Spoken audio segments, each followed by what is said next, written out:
মধ্যপ্রাচ্যের যুদ্ধের ধরন দ্রুত বদলে যাচ্ছে। এক সময় যেখানে যুদ্ধের ভাগ্য নির্ধারণ করত অত্যাধুনিক যুদ্ধবিমান, ব্যয়বহুল ক্ষেপণাস্ত্র ও আকাশ প্রতিরক্ষা ব্যবস্থা, এখন সেখানে আলোচনার কেন্দ্রে উঠে এসেছে স্বল্পমূল্যের ড্রোন। সামরিক বিশ্লেষকদের মতে অল্প খরচে তৈরি হওয়া এই ড্রোনগুলোই আধুনিক যুদ্ধের সবচেয়ে কার্যকর অস্ত্রগুলোর একটি হয়ে উঠছে।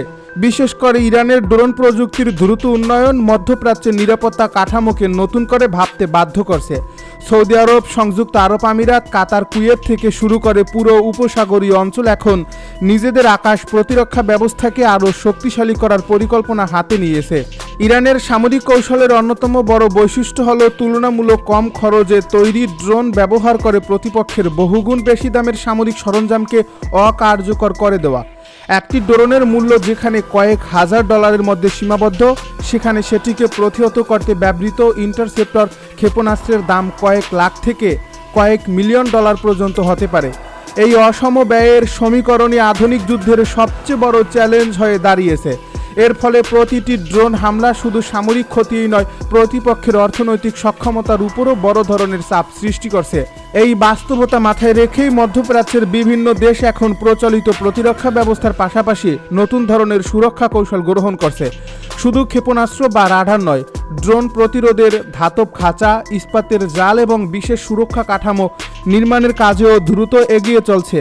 যুদ্ধক্ষেত্রে গুরুত্বপূর্ণ সামরিক যান, গোলাবারুদ সংরক্ষণাগার, কমান্ডো পোস্ট এবং সেনাঘাঁটিকে আকাশ থেকে আসা ড্রোন হামলা থেকে রক্ষা করার জন্য এসব ব্যবস্থা কার্যকর বলে মনে করছেন সামরিক বিশেষজ্ঞরা। সবচেয়ে বেশি আলোচনায় রয়েছে ইসরায়েলের নতুন প্রতিরক্ষা পরিকল্পনা। বিভিন্ন প্রতিবেদনে বলা হয়েছে ড্রোন হামলার ঝুঁকি কমাতে দেশটির প্রতিরক্ষা বাহিনী বিপুল পরিমাণ ড্রোন প্রতিরোধী জাল সংগ্রহ করছে। ইতিমধ্যে প্রায় 1,58,000 বর্গ কিলোমিটার প্রতিরক্ষামূলক জাল বিভিন্ন সামরিক স্থাপনায় মোতায়েন করা হয়েছে। পাশাপাশি আরও প্রায় 1,88,000 বর্গমিটার জাল সংগ্রহের প্রক্রিয়াও চলছে। বিশাল এই জালগুলো গুরুত্বপূর্ণ সামরিক যান, অস্ত্র ভাণ্ডার এবং সামনের সারির ঘাঁটির উপর স্থাপন করা হবে, যাতে আকাশ থেকে আসা ড্রোন সরাসরি লক্ষ্যবস্তুতে আঘাত হানতে না পারে। ইসরায়েলের এই উদ্যোগের পেছনে রয়েছে সাম্প্রতিক সময়ে ড্রোন হামলার বাড়তি চাপ। লেবানন সীমান্তে উত্তেজনা বৃদ্ধির পর প্রতিনিয়ত বিভিন্ন ধরনের ড্রোন হামলার মুখোমুখি হচ্ছে দেশটি। ছোট আকারের হলেও এসব ড্রোন অত্যন্ত কার্যকরভাবে সামরিক ঘাঁটি, নজরদারি ব্যবস্থা এবং কৌশলগত স্থাপনাকে লক্ষ্যবস্তুতে পরিণত করছে।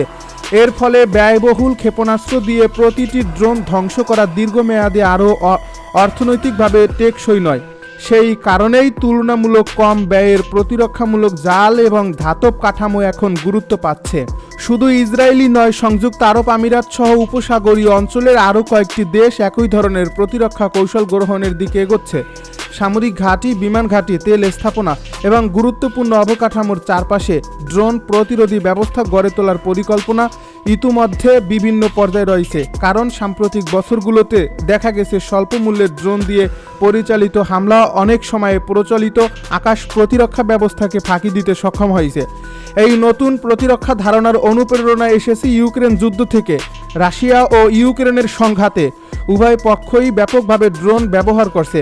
যুদ্ধের শুরুতে ব্যয়বহুল আকাশ প্রতিরক্ষা ব্যবস্থার উপর নির্ভর করলেও পরে দেখা যায় সাধারণ ধাতব খাঁচা, ইস্পাতের জাল এবং অস্থায়ী প্রতিরক্ষামূলক কাঠামো অনেক ক্ষেত্রে ড্রোন হামলার ক্ষতি উল্লেখযোগ্যভাবে কমিয়ে দিতে সক্ষম হয়েছে।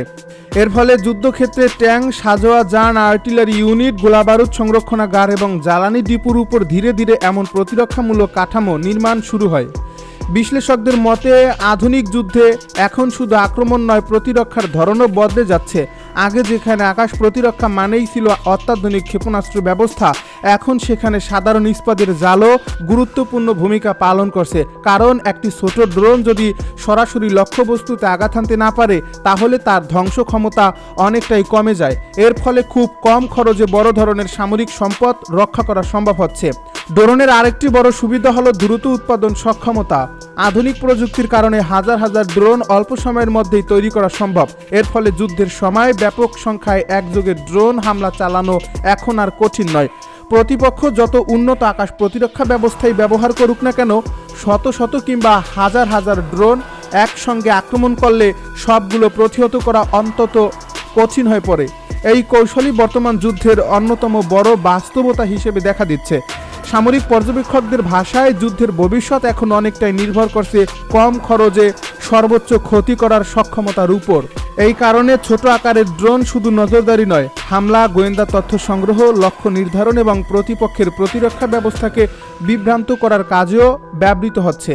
অনেক ক্ষেত্রেই একটি ড্রোন সরাসরি হামলা না চালিয়ে শুধু প্রতিপক্ষের ব্যয়বহুল ইন্টারসেপ্টর ব্যবহার করতে বাধ্য করছে। এতে দীর্ঘমেয়াদী প্রতিরক্ষাকারী দেশের অস্ত্রভাণ্ডার এবং অর্থনৈতিক সক্ষমতার উপর বড় চাপ তৈরি হচ্ছে। মধ্যপ্রাচ্যের নিরাপত্তা পরিস্থিতি বিবেচনায় এই পরিবর্তন অত্যন্ত গুরুত্বপূর্ণ, কারণ এই অঞ্চলে রয়েছে বিশ্বের অন্যতম গুরুত্বপূর্ণ জ্বালানি স্থাপনা, সমুদ্র বন্দর, সামগ্রিক ঘাঁটি এবং কৌশলগত অবকাঠামো। এর ফলে ড্রোন হামলার ঝুঁকি বাড়ার সঙ্গে সঙ্গে এসব স্থাপনার নিরাপত্তা নিশ্চিত করাও এখন বড় চ্যালেঞ্জ হয়ে দাঁড়িয়েছে। এজন্য শুধু উন্নত ক্ষেপণাস্ত্র প্রতিরক্ষা ব্যবস্থা নয়, বহুমাত্রিক প্রতিরক্ষা কৌশলের উপর গুরুত্ব বাড়ছে। বিশেষজ্ঞরা মনে করছেন আগামী দিনের যুদ্ধে শুধু শক্তিশালী অস্ত্র থাকাই যথেষ্ট হবে না, বরং কম খরচে কার্যকর প্রতিরক্ষা ব্যবস্থা গড়ে তোলাই হবে সবচেয়ে বড় চ্যালেঞ্জ। ইস্পাতের জাল, ধাতব খাঁচা, ইলেকট্রনিক জ্যামিং প্রযুক্তি, কৃত্রিম বুদ্ধিমত্তা ভিত্তিক নজরদারি এবং দ্রুত প্রতিক্রিয়াশীল প্রতিরক্ষা ব্যবস্থার সমন্বয়ে ভবিষ্যতের যুদ্ধের চিত্র নির্ধারণ করবে। নতুন নিষেধাজ্ঞা স্থগিত থাকলে আলোচনার পরিবেশ আরও ইতিবাচক হবে বলে মনে করছে তেহরান। এর পাশাপাশি সবচেয়ে আলোচিত বিষয়গুলোর একটি হলো তেল নিষেধাজ্ঞা। খসড়া অনুযায়ী একটি নির্দিষ্ট সময়ের জন্য যুক্তরাষ্ট্র ইরানের তেল রপ্তানির উপর আরোপিত নিষেধাজ্ঞা শিথিল বা প্রত্যাহার করবে। এর ফলে ইরান আন্তর্জাতিক বাজারে পুনরায় তেল বিক্রি করতে পারবে এবং সেই আয় সরাসরি নিজেদের অর্থনীতিতে ব্যাপক হারে ব্যবহারের সুযোগ পাবে। বিশ্লেষকদের মতে এই পদক্ষেপ বাস্তবায়িত হলে ইরানের অর্থনীতিতে বড় ধরনের ইতিবাচক পরিবর্তন আসতে পারে এবং আন্তর্জাতিক জ্বালানি বাজারেও স্থিতিশীলতা ফিরতে পারে। আরেকটি গুরুত্বপূর্ণ বিষয় হচ্ছে ইরানের বিদেশে আটকে থাকা সম্পদ। আলোচনায় যুক্তরাষ্ট্র ইরানের প্রায় $25 বিলিয়ন অবরুদ্ধ সম্পদের বিষয়ে ইতিবাচক অবস্থান নিয়েছে বলে জানা গেছে। তবে এই অর্থ সরাসরি নগদ আকারে দেওয়া হবে না, বরং বিভিন্ন আঞ্চলিক দেশের সহযোগিতা, আর্থিক প্রতিষ্ঠান এবং আন্তর্জাতিক ক্রেডিট ব্যবস্থার মাধ্যমে ধাপে ধাপে ইরানের কাছে অর্থ পৌঁছে দেওয়ার পরিকল্পনা রয়েছে। এতে অর্থ ব্যবস্থাপনার স্বচ্ছতা বজায় থাকবে এবং আন্তর্জাতিক আর্থিক বিধিনিষেধ লঙ্ঘিত হবে না বলে সংশ্লিষ্ট সূত্রগুলো মনে করছে।